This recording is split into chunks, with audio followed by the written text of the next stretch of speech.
got this Jeep here today in our menu at Ozzy's Auto Repair, and it's got a death wobble and also shakes and stuff like that, noise rattling and everything in the front end. Now we found a broken control arm right here, and it's all rotted off and broke off, and I ordered a new piece online. It comes 70 bucks, heavy duty.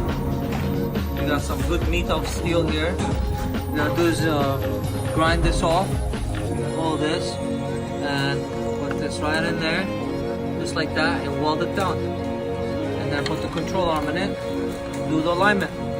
It's gonna be done.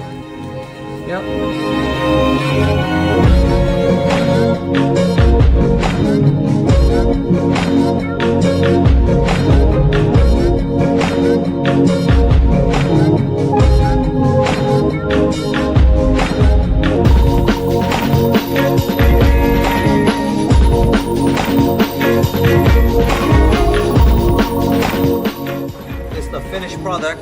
I just put the control arm in, and that's it. We're done.